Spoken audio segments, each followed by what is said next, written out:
What's going on, ladies and gents, boys and girls, guardians of all ages, Joker back again, once again. So, for my 30K video, I wanted to do something kinda different.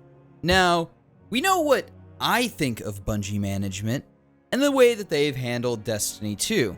And if you are subscribed to this channel, that's probably a really good indication of A, that you're one hell of a classy motherfucker, and 2, you probably have a similar opinion of Bungie, their management, and the way they've handled Destiny 2.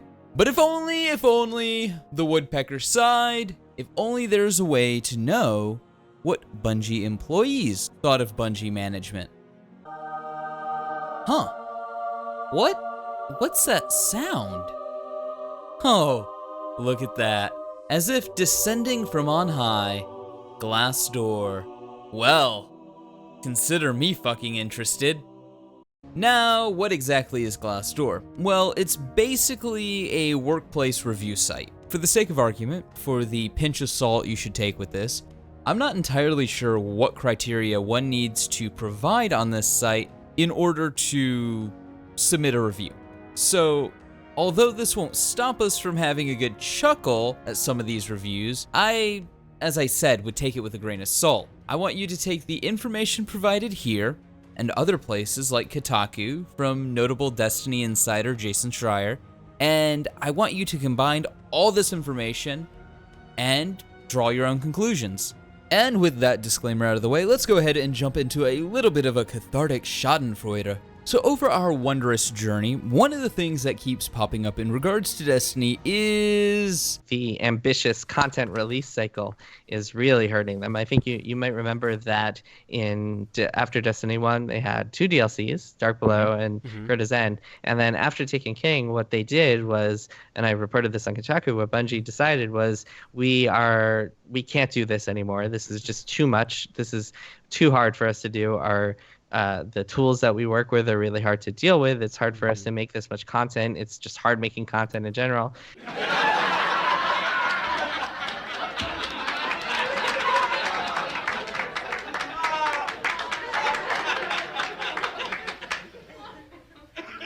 And like we've covered over many videos, is Jason Schreier's article, The Messy True Story Behind the Making of Destiny, which states, one of Bungie's fundamental issues over the past few years has been the game's engine, which the studio built from scratch alongside Destiny. 4 sources pointed to Destiny's technology and tools that they used to design levels, render graphics, and create content as an inhabilitating factor in the game's development. Let's say a designer wants to go in and move a resource node 2 inches, said one person familiar with the engine. They go into the editor. First, they have to load their map overnight. It takes 8 hours to input their map overnight. They get into the office in the morning. If their import didn't fail, they open the map, and it takes about 20 minutes to open. They go in, and they move the node 2 feet. And then they do a 15 to 20 minute compile, just to do a half-second change. So if Bungie is painfully aware of just how bad their in-house tools are, then their management to grunt pipeline must be spectacular to avoid no more delays than necessary, right? A 5-star review posted January 11th, 2018, titled Bungie is what all studios should be like, had this to say: it tends to take too much time to get approval from higher ups and proceed with something. This tends to slow down production and leads to some crunch. Another 5-star review titled Great Benefits writes, expect to crunch. Sprints are short and overzealous. There are also times when roadblocks are tribal knowledge and not well documented. You need to hunt down the information that should be easily found. And yet, another 5-star review titled Amazing Company, Very Employee-Centered writes, direction can take a long time to form.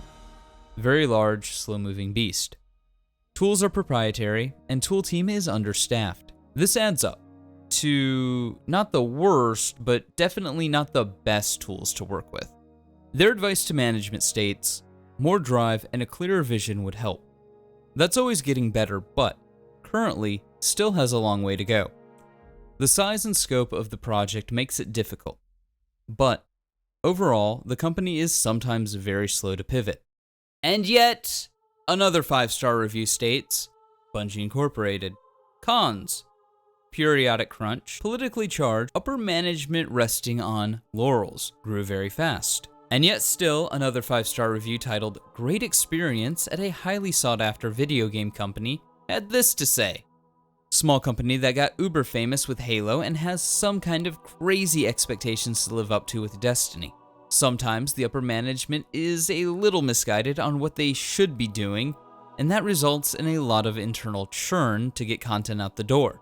Advice to management: there's too much talk of how Bungie used to do things, and we do things this way because we're Bungie, etc.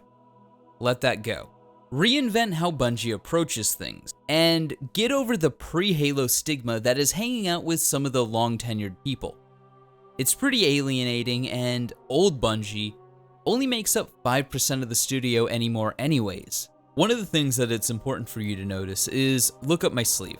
There's nothing there. The link is in the description below to the Bungie Glassdoor page.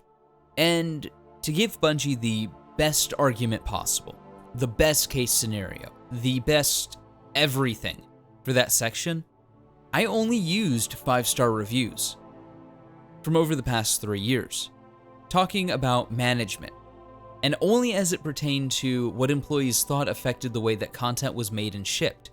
We didn't look at reviews that say things like, overtime for some departments can get completely out of control. For some teams, it can get up to 20+ hours a day, 6 to 7 days a week. Management is filled with people who are talented contributors, but have no clue/want to actually manage. A lot of narcissistic people who think they are the greatest for working at Bungie. As a result of this, most employees drink the Kool-Aid and pat themselves on the back for the quality of the game releases, despite public reaction.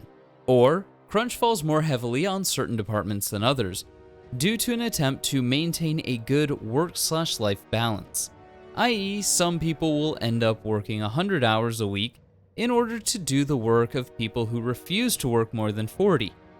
Or, certain members of upper management will literally yell at their coworkers until they acquiesce to their demands/ideas. Or, disagreeing with management is a fast path towards being excluded from meetings, even on areas you own. Or, too concerned with playing things safely design-wise and too low of an opinion of their player base's intelligence to allow for any interesting innovation.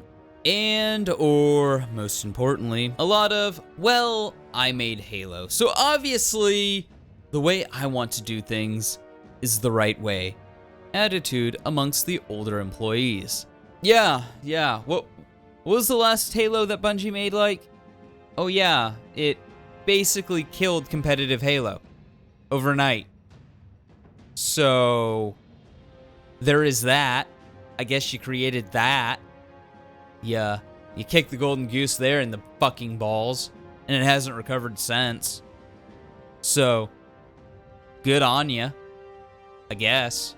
The point that I'm trying to make is that we didn't look at any of that. We gave Bungie the best case scenario we possibly could by only looking at the 5-star reviews, with titles such as Amazing Company, Very Employee-Centered. Now, you might try to argue, but Joker, you brought them up in the video, so doesn't that kind of poison the well? Well, no. One, we looked at the 5-star reviews first, and two, we're basing our conclusion off the 5-star reviews, not the lower reviews. The only point of bringing them up is essentially to show that there was much more scathing reviews that I could have gone with to make my point, but I didn't because I wanted to give Bungie the benefit of the doubt, give them the best case scenario I possibly could, and put out there what people who wrote 5-star reviews of the company had to say. And mind you, once again, this isn't my opinion. This is the opinion of people who have allegedly worked there. Again, take that with a pinch of salt, base it on what you know, base it on what you've read from Kotaku, and kind of stir it together and draw your own conclusion. For anyone and everyone who's ever paid attention to my channel, You'll know that I don't and have never begrudged the ground level men and women who work at Bungie. I've said it before and I'll say it again. Jane or Jill or Jack or John at desk 238 could have penned Curse of Osiris from start to finish. But is it Jane's fault that that's the story we got? Or is it the narrative director who okayed it and the franchise lead who greenlit it? Basically, I'm of the idea that the grunts go to work every day. They spitball idea after idea, design after cool design, and they work their asses off. And because management is so far up their own asses for one reason or another, there's very little direction. This results in the last second sweeping changes that we've all come to know and love. Whether you agree or disagree with my opinion, the opinion of the people that actively work there, and the environment in which they work in, has not only been a detriment to them, but Destiny as a franchise. And that, as I keep saying, and will always say, falls directly on management. Also, Bungie, after reading some of these reviews, could you, I don't know, get some industry standard pay, more so for your hourly employees? Or maybe some upward mobility within the company? Or fuck it, I don't know, more bathrooms and maybe some better lighting? But hey, those are just my thoughts. Let me know yours in the comments below. And like always, stay frosty.